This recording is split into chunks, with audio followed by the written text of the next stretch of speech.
जी, अस्सलाम वालेकुम प्यारे बच्चों, कैसे हो? उम्मीद करता हूँ कि अल्लाह के फ़ज़ल से सब खैरियत से होंगे और अपने पेपर्स की अच्छी तैयारी कर रहे होंगे।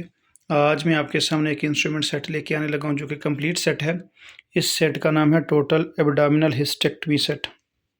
सबसे पहले समझने की बात ये है कि टोटल एब्डोमिनल हिस्टेक्टमी क्या चीज़ है?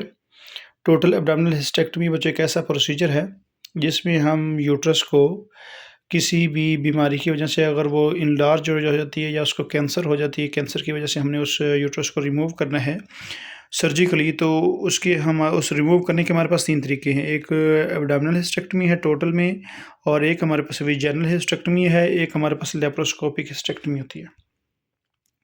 टोटल एब्डोमिनल हिस्टेक्टमी में जो हमारा सिज़ेरियन के लिए इंसिजन लगता है वही इंसिजन होता है और उससे हम यूट्रस को रिमूव करते हैं, लेकिन हमें इंस्ट्रूमेंट वाला जो बॉक्स है वो बड़े वाला चाहिए होता है, जो टोटल एब्डोमिनल हिस्टेक्टमी वाला सेट होता है। और अगर इसी को हम वेजाइनल हिस्टेक्टमी में कन्वर्ट करें तो वेजाइनल हिस्टेक्टमी होता है थ्रू वेजाइना यूट्रस को रिमूव करना, लेकिन वो कॉमन नहीं होता। वो सिर्फ एज्ड फीमेल्स जो होती हैं उनमें वो प्रोसीजर हो सकता है जिसमें यूट्रस जो है प्रोलैप्स हो जाती है वेजाइना की तरफ और साइज़ में बहुत छोटी हो जाती है। और तीसरा प्रोसीजर हमारे पास होता है लेप्रोस्कोपी के ज़रिए से। इसमें आपने करना क्या है, एब्डोमिनल हिस्टेक्टमी का ये पूरा सेट आपके पास डिस्प्ले हो रहा है। वेजाइनल हिस्टेक्टमी में आपने इस सेट के साथ डीएनसी सेट को ऐड करना है और लेप्रोस्कोपिक हिस्टेक्टमी में आपने इस सेट के साथ जो है ना लेप्रोस्कोपिक वाले इंस्ट्रूमेंट का सेट जो ऑलरेडी मेरे यूट्यूब चैनल पे मौजूद है उसको देख के उनको ऐड करना है। तो बगैर देर किए बच्चों हम स्टार्ट करते हैं एक-एक इंस्ट्रूमेंट के नाम के बारे में और उनकी क्वांटिटी के बारे में। तो सबसे पहले बच्चों देखें तो ये मेरे पास मॉस्कीटो आर्टरी फोर्सेप है। मॉस्कीटो आर्टरी फोर्सेप इसको इसलिए कहा गया हुआ है क्योंकि इसके आगे से जो टिप है बिल्कुल फाइन है, ये देखिए, ठीक है? और इसको हेमोस्टेटिक आर्टरी भी कहते हैं और स्मॉल आर्टरी भी कहते हैं, इसके 3 नाम हैं, ठीक है? डिफरेंट सर्जन इसके डिफरेंट नाम बोलते हैं। ये मेरे पास 4 होंगी। आगे मेरे पास मीडियम मॉस्किटो आर्टरी कह सकते हैं या मीडियम आर्टरी फोर्सेप या मीडियम हेमोस्टेटिक आर्टरी फोर्सेप भी कह सकते हैं, ये है। उससे थोड़ी-सी बड़ी होगी और इसकी टिप भी थोड़ी-सी उससे ब्लंट होगी। तीसरे नंबर पे बच्चों आते हैं तो देखते हैं मेरे पास ये वाली पड़ी है, ये लार्ज आर्टरी पड़ी है मेरे पास। ये उससे भी थोड़ी-सी बड़ी होती है, काम तीनों के सेम है। आगे बच्चों इधर आके देखें तो इधर मेरे पास ये जो आर्टरी पड़ी है आपके पास, ये उन सब से बड़ी है लेकिन उनसे थोड़ा-सा डिफरेंट है क्योंकि इसकी शैफ्ट जो है ना वो थोड़ी-सी ज़्यादा लंबी है। टिप वैसी ही है जैसे इनकी है और शैफ्ट जो है इसकी ज़्यादा लंबी है। बच्चों शैफ्ट ज़्यादा लंबी होने की वजह से इसका पर्पज़ भी चेंज हो गया और इसका काम भी चेंज हो गया, इसका नाम भी चेंज हो गया। इसको पियोन फोर्सेप कहते हैं। पियोन फोर्सेप किस लिए इस्तेमाल होता है बच्चों, जब भी हमने ड्रेन डलवानी होती है एब्डोमिनल हिस्टेक्टमी में, तो डॉक्टर साहब ने ड्रेन को जिस तरह नेल्टन कैथेटर डालनी होती है तो उसको एब्डोमेन में रखने के लिए जो होल करते हैं एब्डोमेन की लेयर्स में, और ये पियोन फोर्सेप आगे से बिल्कुल फाइन टिप है, इससे उसके एब्डोमेन को होल करके इसी से ही वो ड्रेन पकड़ के अंदर खींच के रखते हैं, इसलिए इसको पियोन फोर्सेप कहते हैं। आगे देखिए बच्चों मेरे पास ये वाली जो है ना वो स्ट्रेट मॉस्किटो आर्टरी फोर्सेप भी पड़ी हैं, बाज़ तो ये भी सेट में चाहिए हो सकती हैं। उससे आगे देखें तो मेरे पास एलिस फोर्सेप पड़ी हैं। एलिस फोर्सेप अगर कैटेगरी के हिसाब से देखें तो बच्चों ये ट्रोमैटिक इंस्ट्रूमेंट में आता है। किस में आता है? ट्रोमैटिक इंस्ट्रूमेंट में। अगर इसकी टिप देखें तो इसकी टिप के ऊपर जो है ना आपको दाँत नज़र आएँगे बारीक-बारीक। अगर कैमरा ये कैमरा आपको दिखा सकता है तो ठीक है। और इसके रिचर्ड लॉक भी होते हैं जो इस तरह इसको लॉक करते हैं। ये नॉ ट्रोमैटिक इंस्ट्रूमेंट का मतलब बच्चों क्या होता है? ट्रोमैटिक इंस्ट्रूमेंट का मतलब ये है कि ये रेक्टस को होल्ड करने के लिए इस्तेमाल होते हैं। अगर इसको किसी सॉफ्ट टिश्यू को होल्ड करने के लिए इस्तेमाल करेंगे तो ये उसको रप्चर कर सकती है। उससे आगे मेरे पास ये पड़ी हुई है जो ये मेरे पास बच्चों ना ये जो आपको नज़र आ रहा है ये बैबकॉक फोर्सेप है। बैबकॉक फोर्सेप अगर क्वालिटी के हिसाब से देखें, कैटेगरी के हिसाब से देखें तो ये आपका जो है ना नॉन ट्रोमैटिक इंस्ट्रूमेंट्स होता है। नॉन ट्रोमैटिक इंस्ट्रूमेंट्स का मतलब अगर हमने आंतनी को पकड़ना हो, जिगर को पकड़ना हो तो ये उसको रप्चर नहीं करता। उस हिसाब से हमने इसको रखा है नॉन ट्रोमैटिक या एट्रोमैटिक इंस्ट्रूमेंट, उस कैटेगरी में आता है। उससे बच्चों आगे देखिए तो ये मेरे पास ये 2 इंस्ट्रूमेंट्स पड़े हुए हैं, इनका पर्पज़ भी वही है, ये इंस्ट्रूमेंट पड़े हुए इनका पर्पज़ भी वही है, लेकिन नाम इनके मुख्तलिफ हैं। ये मेरे पास कोकर फोर्सेप है और ये मेरे पास लेंस टिश्यू होल्डिंग फोर्सेप है। ये सी सेक्शन सेट में भी आपको नज़र आएगा, ये जनरल सेट का इंस्ट्रूमेंट्स है। जब भी हमने एब्डोमिनल हिस्टेक्टमी करवानी है तो रेक्टस को पकड़ के हमने डिटेक्ट करवाने के लिए जब हम उसको पट्टी के साथ बांध के पीछे टेबल के साथ डिटेक्ट करवाते हैं ताकि हमारे जो असिस्टेंस की डिटेक्शन होगी वो कम से कम हो जाए, तो तब हम ये भी लगा सकते हैं और ये भी लगा सकते हैं। दोनों का नाम अलग है, ये कोकर फोर्सेप है और उसका नाम लेंस टिश्यू होल्डिंग फोर्सेप है। इसके आगे देखें तो एक तरफ बच्चों इसके 2 दांत हैं और एक तरफ इसका एक दांत है। ये बच्चों इसके 2 दांत हैं और इधर उसका 1 दांत है। इसी दांत की पहचान से ही ये कोकर फोर्सेप कहलाता है। और इसको देखें तो बच्चों ये लीन स्टिच होल्डिंग फोर्सेप, इसके आगे टिप पे भी देखें तो एक तरफ इसका 1 दांत है, ग्रूव है, और एक दूसरी तरफ इसका, ये देखिए इसका आगे टिप जिस तरह वो तेज़ दांत नहीं होता उसी तरह इसका ये दांत बना हुआ है। जो आगे देखिए तो ये मेरे पास स्ट्रेट कोकर थे, तो ये वाले कर्ड कोकर हैं, इनका पर्पस भी वही होता है। इसका भी आगे टिप पे दांत बना हुआ है, ये देखें।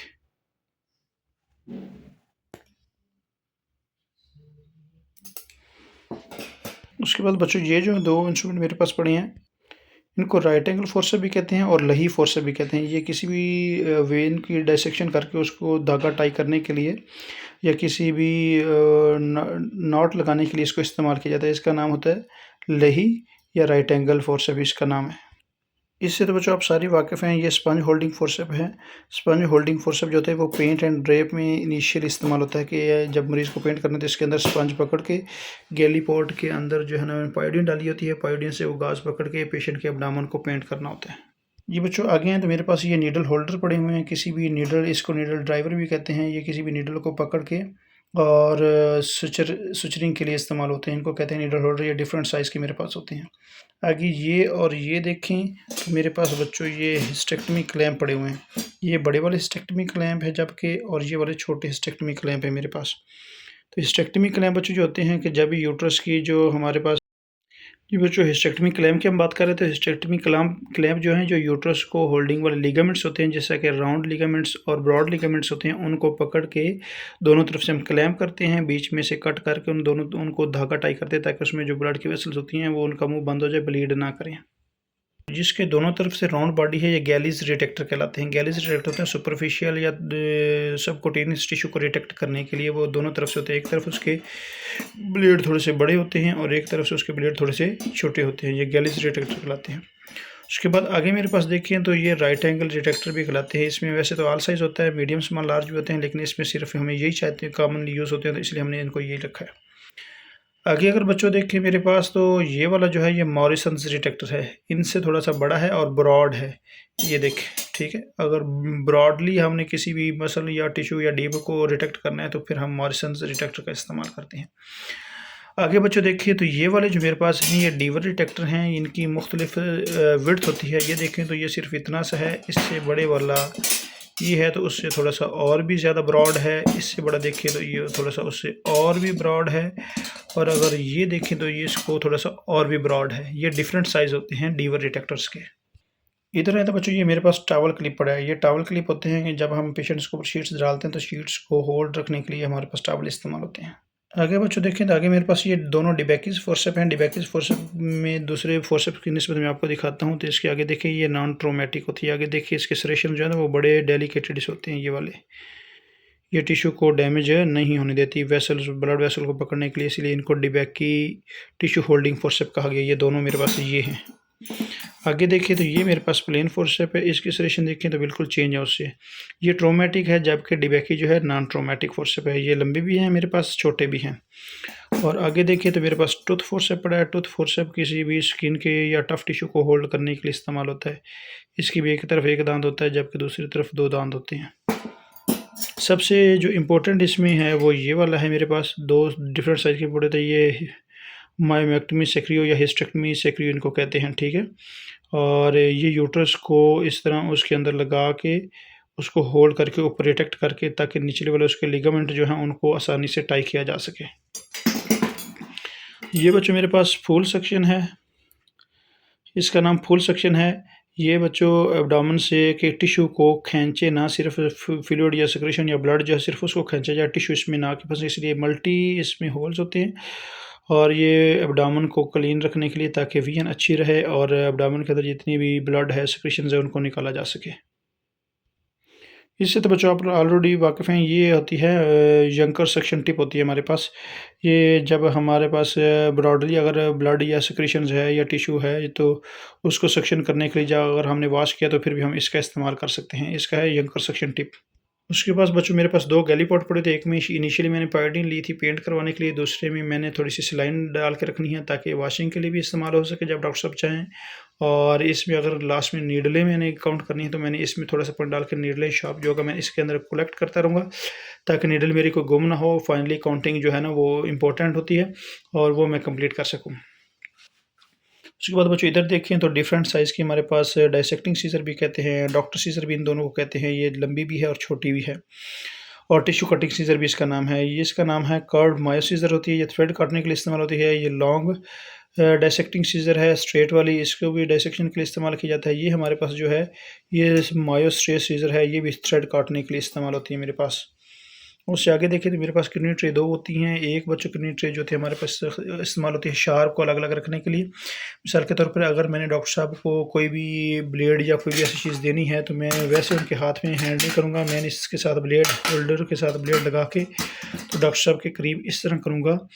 ये टेक्निक होती है हैंड फ्री टेक्निक, ताकि आपका हैंड फ्री रहे और इस ब्लेड हैंडल के साथ जो ब्लेड लगा होगा वो आपको भी ना लगे और डॉक्टर साहब को भी ना लगे। डॉक्टर साहब आसानी से इसको उठाएँ, यूज़ करें, यूज़ करने के बाद इसी के अंदर वापस आपने लेना है।